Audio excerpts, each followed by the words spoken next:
Exploragonians. Wow, you went really low there. That's nice. Exploragonians. Yeah, go. Exploragonians. Oh, I guess I could have like kept the beat No, going. there's absolutely no. You're dancing. 1, 2, 3, 4.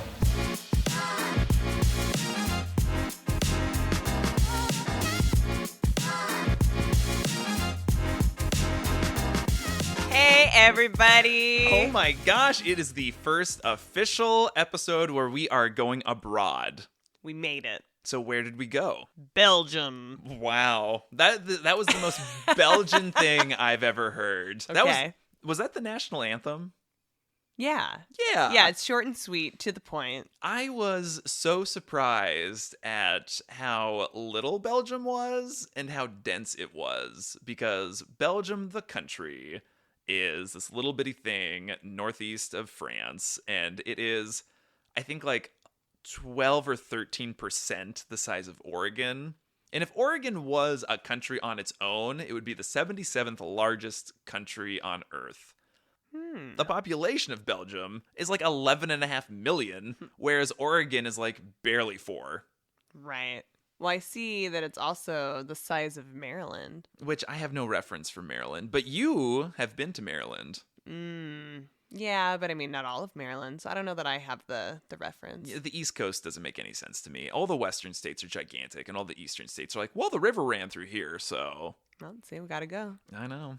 So, Katie, you've been to Belgium twice. What's Belgium like? When you think of Belgium, like, what images kind of conjure in your mind? Well, little Katie would have said, oh, those Belgian punks, because there was all these kids, like, riding bikes, and I don't know why that was like... Was that like your catchphrase? It was. Okay. I was like, oh, it's like little... I don't know. Like a Belgian street gang? Yeah, but, you know... From a culinary standpoint, what has Belgium given to the world? I learned that French fries originated in Belgium, and I didn't know that because obviously most people were like, French, the French fry. No, they are freedom fries. How dare you? And But what are they called in Belgium? frites. Ah, Oh my God. The first time I went and got fries, and they're frites, Katie. and there was no ketchup, and it was a little bit of a culture shock. It was like, what do you expect from me? And they're like, well, here's some mayonnaise. And they also gave that to me on a salad. Whoa. Here's some mayonnaise. Your mayonnaise was your dressing? Mm-hmm. Did you send it back and say, ranch, please? No, I did not tell Ellen's family to send it back. Also, ranch is not the ideal for salads. If you ever give me a salad with ranch on it, I will send that back. And Belgium is also known for chocolates, waffles. Oh, and the Belgian friend, which we will talk about, I know when we were talking about waffles, and I was so excited for a Belgian waffle because I am a waffle enthusiast, and she's like, I don't know what that is in the United States with like the whipped cream and the strawberries. Like, that is not a Belgian waffle. And so to be able to have our first real Belgian waffle In Belgium. was ideal and surreal. And I'm a chocolate enthusiast, so that's good. Well, you have gone to Belgium more than once, because Belgium has a special place in our hearts. Not only is it the first place that you visited across the sea, we also have a dear friend who is from Belgium that we met while she was an exchange student at Mackay. She went to outdoor school, and that was our first time being counselors. And so that was kind of the beginning of the friendship. And then she joined my dance team that I was putting together for a senior project. And then I really got to know this girl. And then after we graduated, I decided that I would bring my cousin to Belgium to visit her. And Jordan just made me watch a little film that we had made from that trip. Well, it looks like you had been filming off some point and shoot camera or something. It was my parents. It was like my dad's little like handheld Oh, you took camcorder. a camcorder? Yes, and I was really excited about it. Clearly, it was. I don't know if you ever like think of yourself. You're like, oh, I wasn't that bad. Like I wasn't as bad as those kids, or I wasn't as annoying as those people. You guys, it was one of the worst things I've ever watched. And it No. went on for an hour. And I just want to publicly apologize to Robert, Lillian, Dieter, Ellen, and probably even Jessica. I think I was a little much. And to anyone else who I probably made watch that video. So would you like to just apologize, do a blanket apology to the Kingdom of Belgium in this moment? You know, no apologies. Only to those listed. It was very eye-opening into what little life experience I had had. As a And freshly graduated high school senior. right from a small town with, little life experience. And so, yeah, it was good. I was bringing my energy, which was borderline obnoxious. And I mean, we only got an hour of it. You were there for 2 weeks. I forced myself on these people. Like, I'm booking this ticket. Open up your doors. Yeah, thank God. Like, her parents were like, yeah, sure. And they were very accommodating and very kind to us. But reflecting, right, would I want to do that? Would I want to host these kids for 2 weeks? Shuttle them around. Thank God for like such a good public transportation system in Europe. Yeah. I mean, so they were like, hey, go ride your bikes or go take the train Or go clubbing until 4 a.m. Right, and they were very supportive. So How often did you go clubbing until the wee hours of the morning? well, at least a few times because we definitely got some club cards while we were there. Like we had to sign up because it was like a membership only club. And then I think we had gone a couple times for like an not underage because you could legally drink over there at 18, but it was like I don't know, probably like a 20 and under, like 16 to 20-year-old like dance night. Like we'd done a couple of that in our group, and then we went to a like 18 and older night, which was definitely a different vibe because everybody was a lot older. Everyone was smoking cigarettes, and I just remember it was very different. But I hungered for dance and nightlife, so I was like always wanting to go. And And you also you were telling me that there was a dance studio that had recently opened in the town that you guys were staying in. So our friend is from the town Velvizelt, which anybody who's ever been to Belgium or is from that sweet little town is probably like, you're pronouncing it wrong. Stop. yeah, no, I have tried for years. 15 years ago is when I first went to Belgium. And so I'm just not even going to go there. But yeah, it's a part of Lanaken. And So this region is in, I don't know, would you call it like the southeast of Belgium? So it is like very close, like within like a 10-minute drive to the Netherlands. So they are very much on the edge. and they're in the province of Limburg. Not that you need to know. But anyway, yeah, so I don't know if it was in that town or it was in the area. There was a new studio that was opening up, and they had, I think, like a full week of like, come and try out our classes. So Jessica, my cousin Jessica, and my friend Ellen, now our friend, whatever, we went and took a class. And of course, I did hip hop because that's what I wanted to do. Oh, so you did a hip hop dance class in Belgium, Yes. in Dutch? Right. They were speaking Dutch, and, whatever. It's like I said to watch what they were doing, and I could, even if they weren't going 5, 6, 7, 8, I knew that's what they were saying. So, yeah, and I loved it. And I was really happy. And,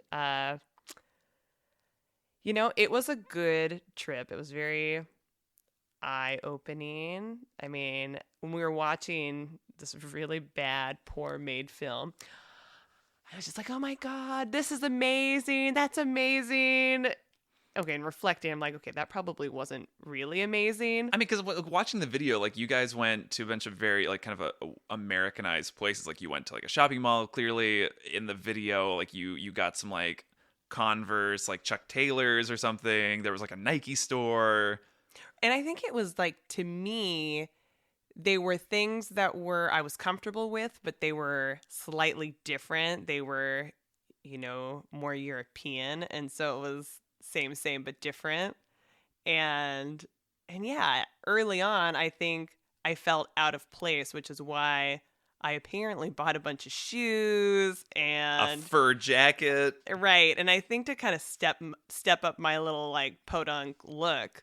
And you're rocking some. It sounds like in the video, you guys were really into the ubiquitous European stripe. I think that was something too when we got there. It's just like, where you feel kind of out of place because, yeah, it was just European stripes were everywhere and it's like this timeless classic look.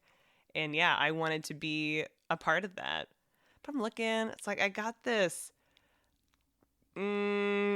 blonde top. I mean, to me, it was kind of skunk-like. Yeah. I had like the dark brown hair underneath and this like I was surprised by that hairdo. brassy blonde top. And I was like, probably could have benefited from some purple shampoo. Like it was a look.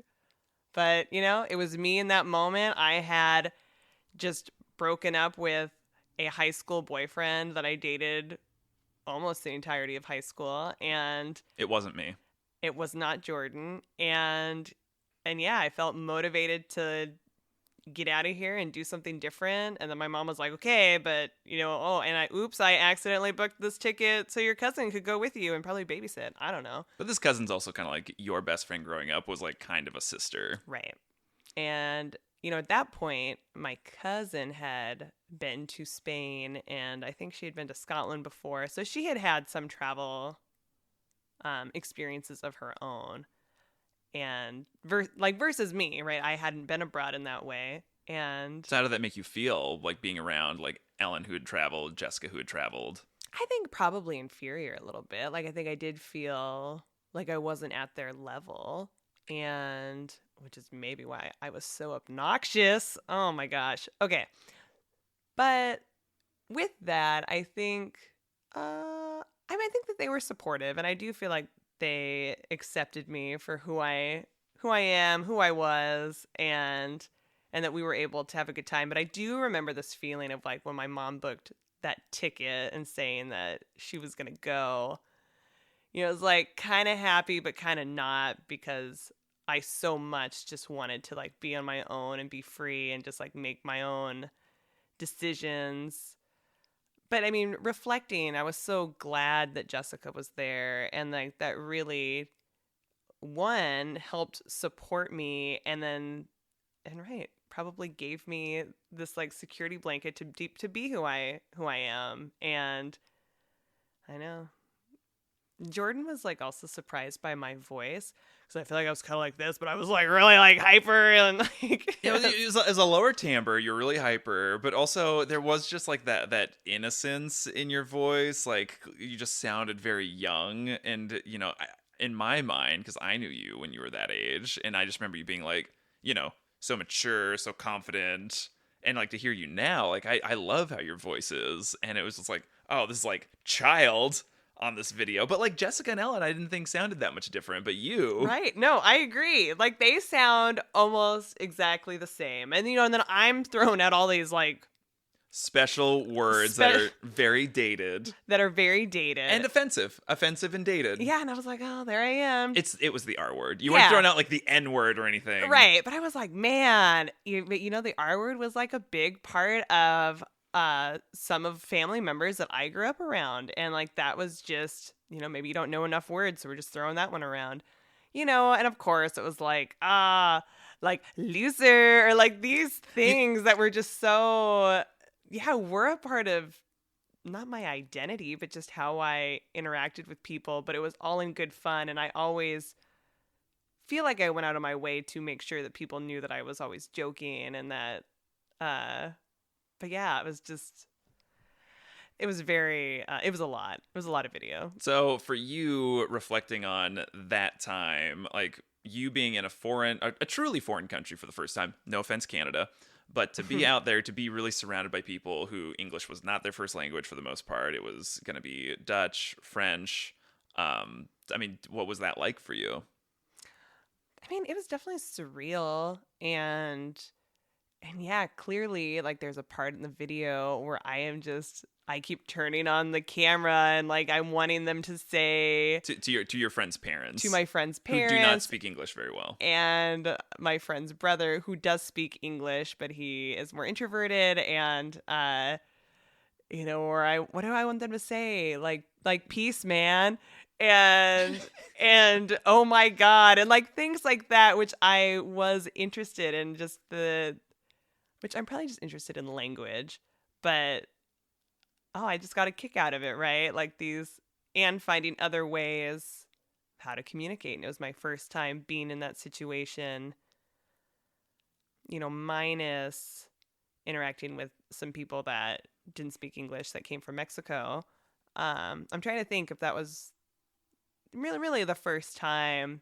At least you had some familiarity with interacting with people who didn't have English as a first language. That's true. And so, yeah, I mean, it wasn't like, I've never like interacted with this before. And Ellen's dad, I think I love him so much. he's very charismatic, and yeah, he would try to interact, but yeah, like her mom is again more introverted and definitely didn't have any English, and so that was okay, and just that it makes you get creative and I think that for us, like, to stay there for 2 weeks, and I think we did do the dishes, and there was some moment of we were doing the dishes and we were gonna like rinse them off, and it was just soapy water, and like I don't know if they're using different soap over there, but something where we were just putting them in the dry rack. Right, and maybe we had a rinse. It's hard to remember, but there were just little things like that were just different enough. You and I experienced that when we were in Germany at our friend's house in like the very center of Germany, in like a little tiny village where they were also kind of washing dishes like that. And it was like, that the American side of me is like, that's unsanitary. You have to rinse all the soap off. Yeah, who's right? Probably not us. There's probably some gray area. So for you, I noticed, like, just watching the video, like, I'm assuming you guys, it looked like you went to Antwerp, you went to Brussels, you went to like that little town on the North Sea. But it was also like the parts that you were capturing for the most part were like the touristy things you guys were doing. Like you were like, again, it was like, here we are at this shopping mall. You were like, there was video of you at mini golf at Mini Europe in Brussels. And then you were at like the amusement theme park. You guys were going down like not a log fume, but like a raft fume. You were on like the Jungle Cruise type ride. So, I mean, do you feel like you did like a lot of like basic touristy stuff that wasn't like really culturally significant? I mean, do I think how we travel, you and I, is so different compared to that first trip. And I mean, and I think I just showed up and I had classic Katie. I had no plan. I mean, I wasn't like, we're coming to Belgium and I want to do all these things. It was like, I'm coming to Belgium to like hang out with Ellen in her home country. I mean, that was really what it was about. And that's nice. And I think that like this was Ellen's family's plan. Like they were like, you guys could do this or that, and you could take them to do these things. And they definitely entertained us. And yeah, we went to a zoo and yeah, and I think when we had gone to Thailand, like we had friends that also did like a similar thing, like, we're going to take you to do these like touristy things. And that is just like not where we gravitate towards, but there's nothing wrong with it. I think, yeah, I mean, if I reflect on that trip, it was fun. It was positive for me. And yeah, there is like a happy medium of, it's okay to do some touristy things and some stuff that's off the beaten path. I think I like that about you because I've gotten to the point where unless it's Disneyland, like I don't really want to do something that's touristy. I'm like, I want to see something like really old with a lot of really crazy history. I want to see like something dingy, something gritty. I want to just like touch a building that's like 2,000 years old. But I think when I was younger, like I would have loved to have gone anywhere abroad and been like, so what's like the kitschiest thing that I can do out here? And I think I do need to like dial that back a little bit because I think I get kind of intense when we travel. Yeah. We almost went to Europa Park. Could have been fun. It could have been fun. Well, it still can be. It would have been complicated. So when you and I went, we were already in Europe. We'd been there for a few weeks at that point. And so we had come via Germany. We were on like this long long train ride. I think this is the time where you and I were like stuck and cramped in like the drink and food cart because like there was no Yeah. seats and there was like a party going on and people were just like slamming into us. It was like insane. And then it was just like a long travel day. I'm trying to think, how many hours do you think? I'm pretty sure I just like trauma blocked out how long it took to get from central Germany to Belgium. Yeah, I remember it being a really long day. We had left our friend's house in Germany. Okay, so we're going there. So we like raced to get out of there is what happened. Because I think we were like, oh, we could stay another night. And I was like, maybe we should just go. And so we left, raced to the train station. I feel like we should just like speed up the story. Long story short, their mom had also tailed us because I forgot my phone at Which the would house. have been amazing if you'd left your phone in Germany. We just wouldn't have had it for the whole trip. Ugh, Lady Marmalade. She packed us like a little goodie bag of chocolates and sandwiches. Oh, and yeah. I Really know. set us up. So it's a good thing that you left your phone. Okay, and we would have made the train and it was going to be all good, but then what? There What was happened? a nun on the platform who was like really struggling with her luggage. And so I didn't help, but our friends helped. Maybe you also helped. I ran ahead to make sure the train wasn't going to leave because, again, we were cutting it short before we realized you left your phone. And before we saw the nun, right? And so I think we kind of almost left as like a goodbye. And then they got the nun up. I went to press the button for the train to open the doors. And then instead, it just choo-chooed away.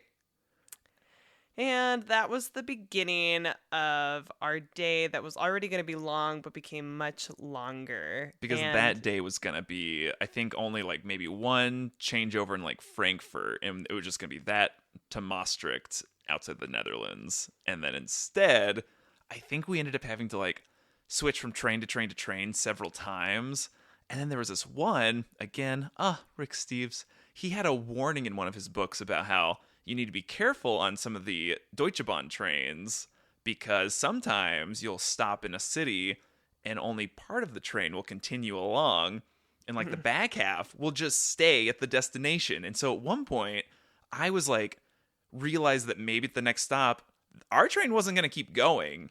And so I think there was some language barrier, but eventually like I got to the knowledge that the train that we were sitting on was not going to go to Maastricht. And so we grabbed our luggage and like scrambled out onto the platform and like ran to the front, got back on, and continued on. yeah, I mean, so this was probably like an 8 or 9 hour. Fiasco. Right. And so then when we eventually made it to our friends, yeah, it was like after midnight, I think. Yeah, and thankfully, so Maastricht, it's only like a 10-minute drive over the border from the Netherlands to back to Belgium where our friend lives. So Right. So ideally, it was a quick jaunt to pick us up and not like hours away. our friend still picked us up with a really good attitude. Went to our friend Ellen's home that she had just moved into recently.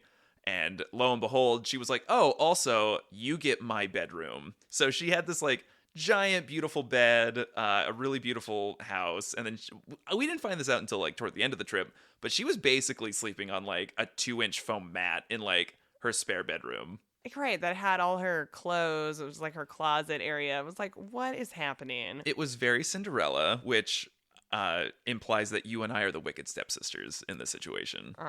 Well, nobody asked, and She had a very good attitude about having us there. she did. We felt really bad. But the next morning we woke up, I remember that Ellen had asked us like what kind of breakfast foods we liked. And so, I'm a pretty basic dude. So I was like, oatmeal's good.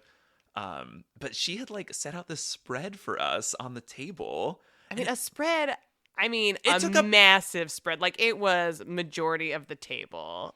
And it wasn't a small table. It was a pretty big table. So many different breads. She went to the butcher and was like, give me everything you have. I mean, there was like, I don't know, 5 or 6 different types of meat, 1 million different types of cheese.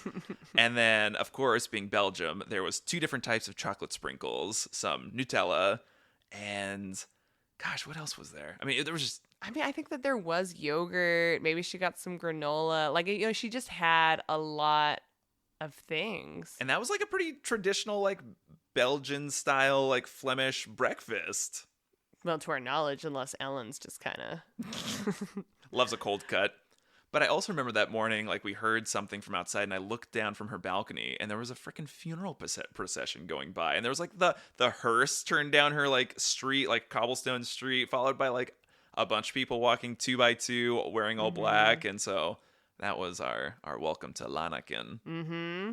So that first day, like after we had stuffed ourselves with like the entire breakfast bread, Ellen and her brother drove us to Bruges because they were asking like what places we wanted to go to. I mean, we stayed with Ellen for about a week. She took a whole week off to hang out with us. Yeah. So we went off to Bruges, it was like a 2.5 hour drive away. And again, Belgium is pretty small. So, I mean, we pretty much went to the opposite side of the country for a day trip. And so we went to this beautiful old historic place. A lot of people recommended going to Bruges, including Rick Steves. It is a very beer-centric place, and you definitely got the sense of it once you got into the city. But when we got there, I think we had like walked through like a monastery. We kind of did all these things. But do you remember the car ride, that 2.5 hour car ride that we took to Bruges? You mean like rocking out in the car? Rocking out to the car, just like how different like their cars were compared to like a standard American vehicle. Well, everything's a little more compact. And so, I mean, Ellen and Dieter and Jordan are all quite tall.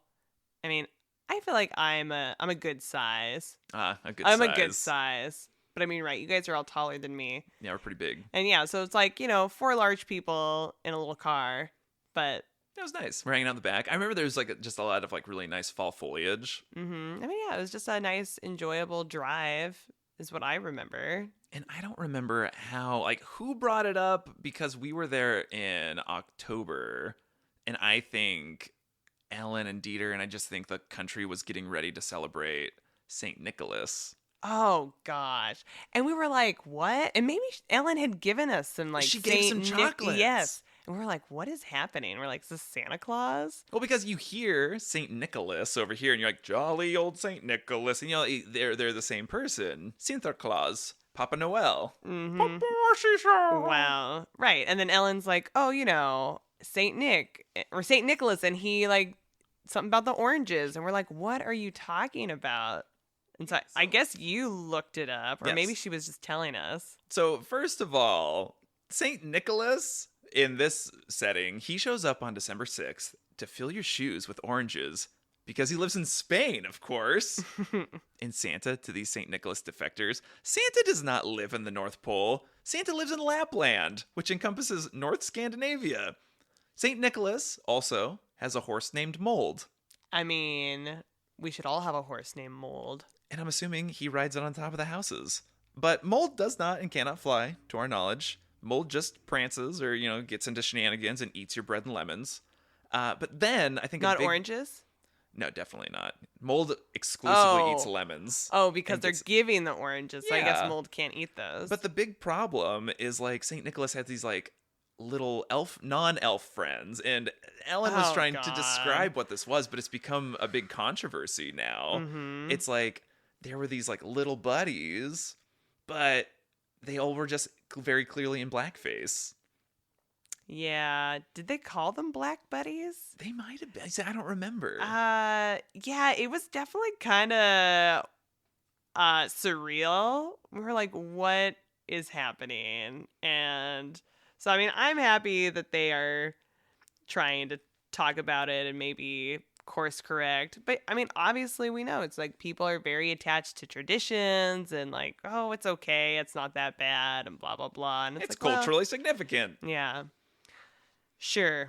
But does it make you on December 6th want to put an orange in my shoe? I feel like I need to mark it on the calendar and remember. I think that it'd be a fun tradition to start. It could be. Yeah, because even though we were there a couple months earlier, like I just remember there was like a ton of chocolates, and some depending on the quality of the chocolatier company you're going to. I mean, you'd get like a really clear like Saint Nick pointy hat looking guy, or it just kind of looked like a misshapen Christmas tree. Right.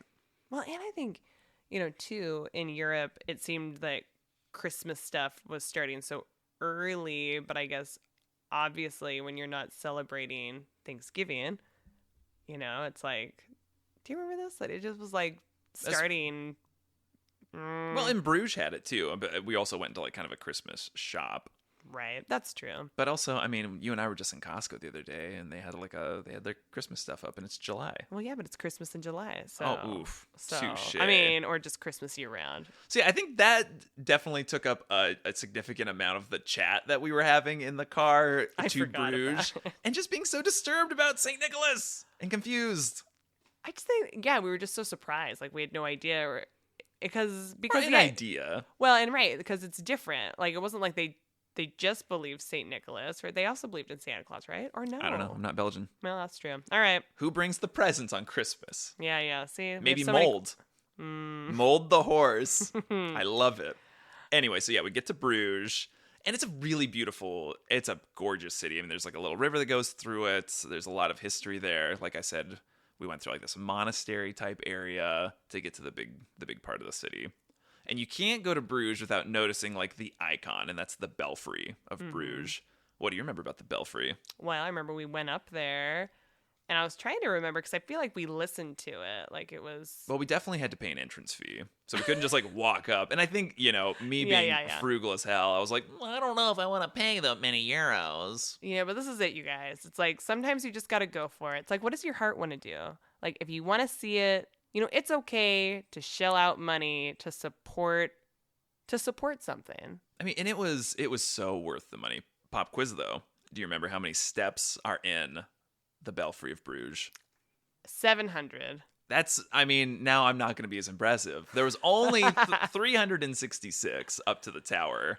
But when you got up there, regularly throughout the day, because the Belfry was built in about 1240, and it's gone through like a bunch of changes. Like I think at one point it like completely burned down. They tried to put different like accoutrements on it, and it gets struck by lightning, or like something would happen. But it's a really impressive tower. It's really tall, and they have like a very clearly like two different types of architecture, because it's kind of like squarey, cubey up to the top, and then there's like an octagonal portion, and then that's where like all the bells are housed. And so currently there are 47 bells housed there.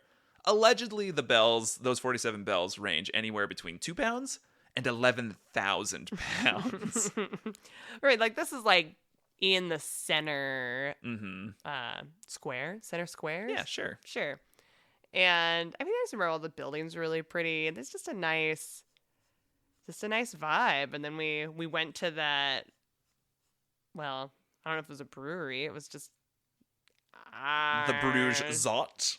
Yes. With a little jester face. And that was, I think, the first time that we realized that there was a different glass per beer. Mm-hmm. Because I think you got something, you might have gotten like a creek or something. Right. And then I discovered that I really liked triples or tripels. My language is terrible. That's fine. But yeah, for so long in America, like if you were to go out and get a beer, it would just come in like, kind of just a pint glass, like if you were at an English pub. But yeah, in Belgium, they're so beer conscious. I mean, because I think beer is originated from Belgium, right? And it's like one of the oldest recipes in the world, like because the monks would have to brew it because it was one of the only safe ways to like drink water.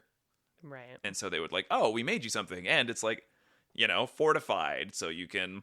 It's kind of like a meal. But to go there and to see that, and you really got the sense of it at one of the more impressive sites in Bruges, which is the beer wall. And the beer wall like stretched forever. Like it went on for so many different blocks. And the beer wall has like 1,250 different beers, and each one is accompanied with its specially made glass that it needs to go with. And there are all sorts of different shapes to like, really, really accentuate the flavors or the effervescence or whatever. But yeah, you get this huge thing, and it was like not short. Like it was a tall cabinet, and it was like, I think it was alphabetical is how it was like listed. And so you'd have like a bottle of the beer, and the bottles came in like all sorts of different sizes, and right next to it was the glass. Yeah, which really enhanced the experience. I feel like, oh, that sounds good right now. Yeah, that's good. Yeah. I mean, and unfortunately, we were only there one afternoon, and so I mean, we were there all day. We were there till the sun went down. All right. Well, that's fair. Okay. But, I mean, I'm just saying we didn't try, all. We didn't try all the beers. We didn't try all the beers. But at the beer wall, they also had like different quotes, and so I'm gonna do. Do you want to do the Ben Franklin one? Well, did we double check? I mean, I don't know. I did not double check any of this because okay, so we are in Bruges, Belgium. English isn't the first language, but this quote by Benjamin Franklin is was in English. is on the wall, and it says, "Beer is proof that God loves us and wants us to be happy." Which maybe he said it, maybe he didn't, but I'm gonna go with it that Ben Franklin did say that, and then he handed them a C note, and he's like, "See that? That's my face." You see that C note? See that? Also, I don't know that beer originated in Belgium, which maybe that's not what you said. But it is what I implied. a quick search was like, oh, maybe the Middle East. Like, anyway, so whatever. We're all claiming everything. Yeah. Kind of like how there's sauerkraut and there's kimchi. Whatever. And then the other quote on the beer wall, and I did enjoy this. It was pretty cheeky. But it said, the beer wall is the only wall that unites people. Aw, so sweet. So yeah, that was nice. I didn't really feel super united by it because, no one was offering me like a sip of, beer number 742 in like its special glass. And I hope it's not the only thing that unites us, but, whatever. It was quite a delay. And I just remember, my favorite thing about being in any foreign country is that when things get translated in English, like there is like something that gets lost in translation, which creates something even funnier. And so we went to dinner, and wherever we went to dinner had a really great view of the market right by the Belfry. And so we had like a view of it as the sun went down and the lights ignited the tower. But I don't know, there was some drink on the menu, and it was just described in English as glass of champagne with mouth delights. I mean, it sounds great. It was probably on purpose. And I don't think we ever got that translated properly from Ellen, but I'd like to make it one day. Mouth delights. Yeah, what would you consider to be a mouth delight? Something that feels good in the mouth. That is nice. But also, and I don't know, did you experience this when you went to Belgium the first time, but like all of the novelty chocolates? Okay. If I did, I blocked it out. I think I was so naive, I probably wouldn't have even noticed anyway. But I also think that people are just kind of crude now, or maybe even more. I mean, there was like... Well, but I will also say that like I do think Europeans in general are more like the body positive. I mean, it's not a big deal. That's true. And like, right, like they're like the raunchy stuff's really funny to them. Right. So... And that's where like, we're clutching our pearls. We're like, how dare they? Oh my God. We're walking around and there's so many, novelty chocolates of, wrenches, horseshoes, lipstick, some genitals, not just some genitals. Not just some genitals. They were all the genitals. Yeah, it was just like erotic chocolate. Yeah. And yeah, it was a bit of a surprise, I think. And I think there's that part of me that did I realize that I was, I don't consider myself prude, but I wasn't like, oh, can I buy your white chocolate like vulva, please? Right, or the like ejaculating chocolate. Yeah, because it was like dark chocolate, and then the ejaculation was all white chocolate cascading down. So if that interests you, you can find that everywhere in Europe, anywhere that chocolate is sold. But like the wrenches, like let's go back, let's get away from the genitals. But like I just remember looking at the wrenches and like however they had like dusted it with like chocolate dust or whatever. I mean, it looked like a wrench. It looked like an old rusty wrench. Right. I mean, the detail was impressive, and it looked good, and maybe tasted good. Again, should have bought one. I know. And then there was like video game controllers. There was also like, it was like a Belgian beer, like Duval or something, but it was like very detailed to look like one of their beer bottles. And surprise, it was chocolate. Right.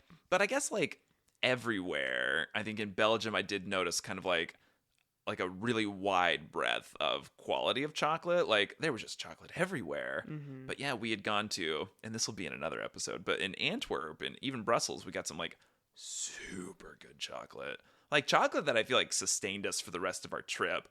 But then you just kind of had like like the local shop. Like I feel like Leonidas probably is pretty popular around Belgium, but I don't think the quality was really that high because they were trying to just like create a lot. Well, right. It's like the C's or something. Like it was, Yeah, but again, even those but chocolates, but not. Yeah, but they were still super good. they were, and that's what I remember about my first trip to Belgium is because both Jessica and I each had bags of chocolate that we were gonna bring home to our families, like packing a bunch of chocolate in the suitcases, and yeah, like I loved it. It was, I'm like, sounds so good right now.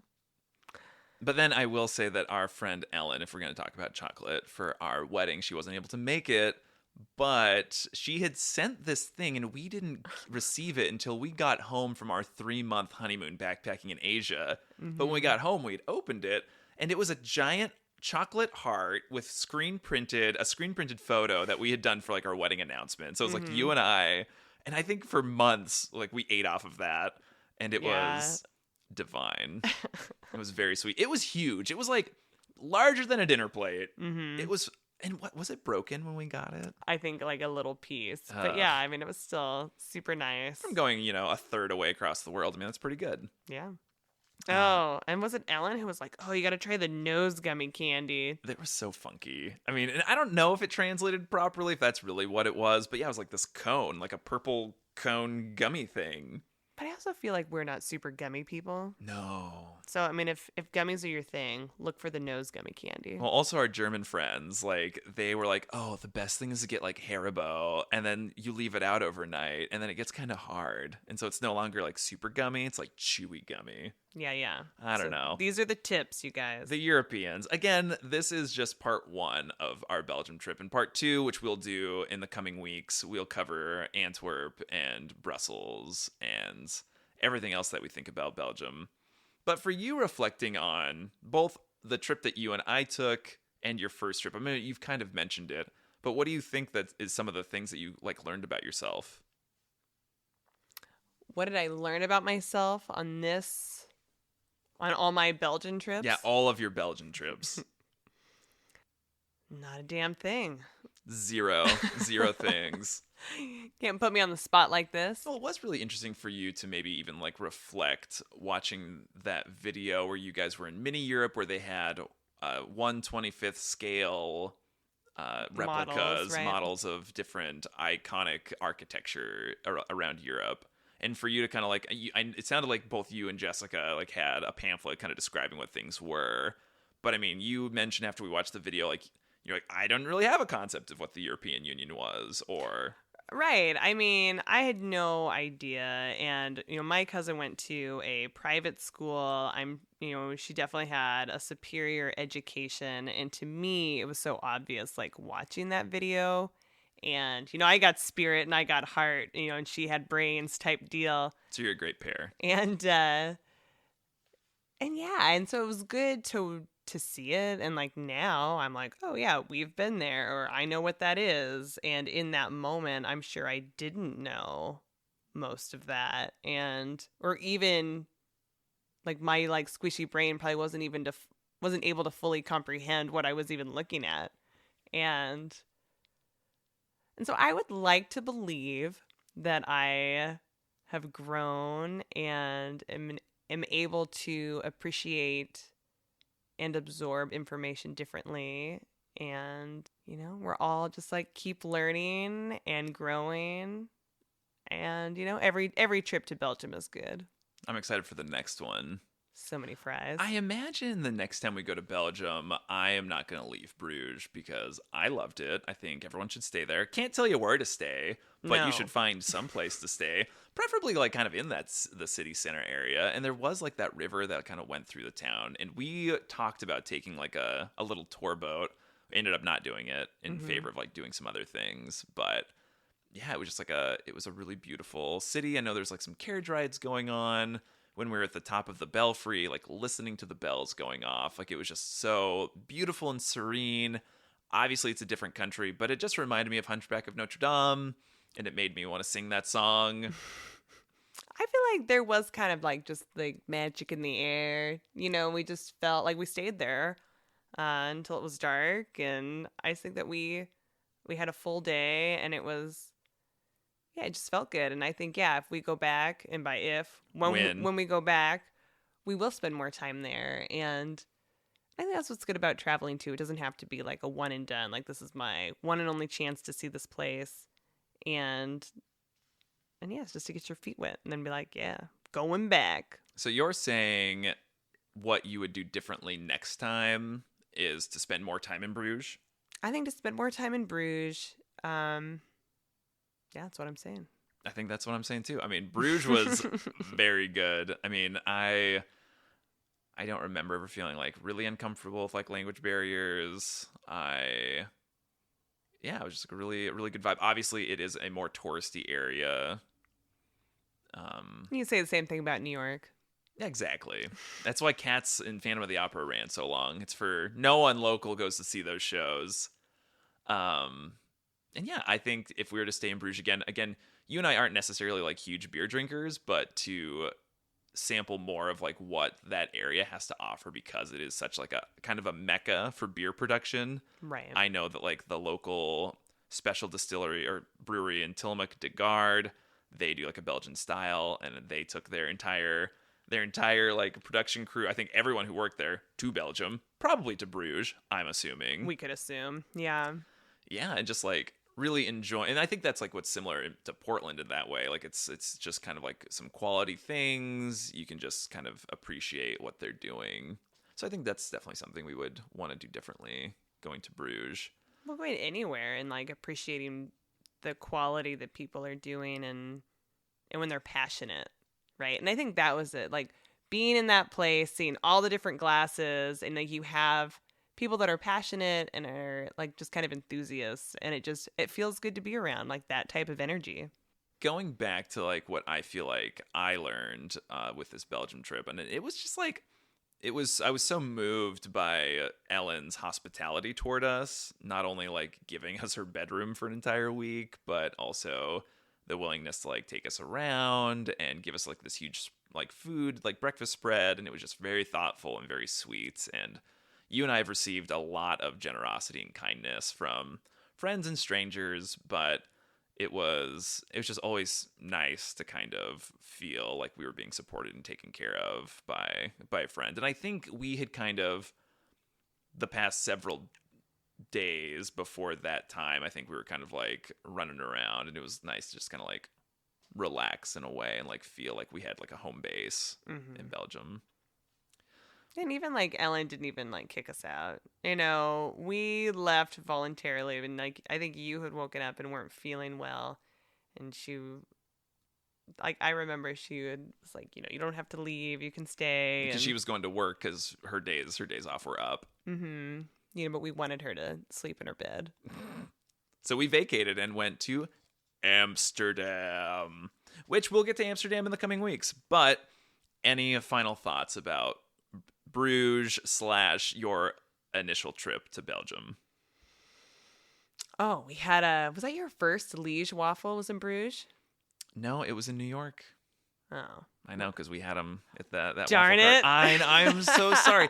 We'll get into waffles in the next installment. Oh, excuse me. Yeah, how about that?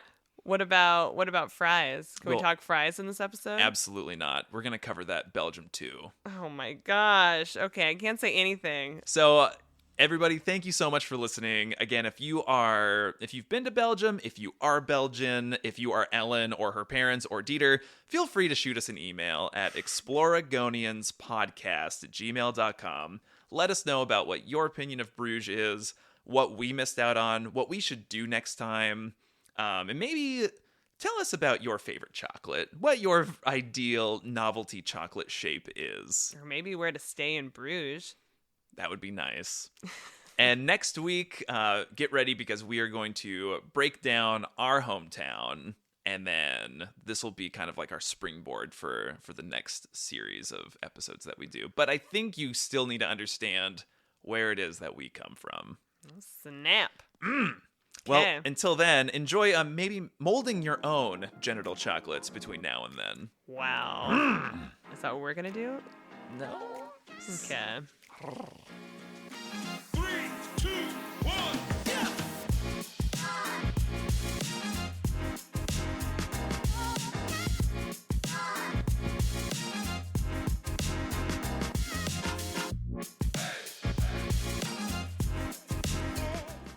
Testing, testing. Testing, testing. I'd like to test you.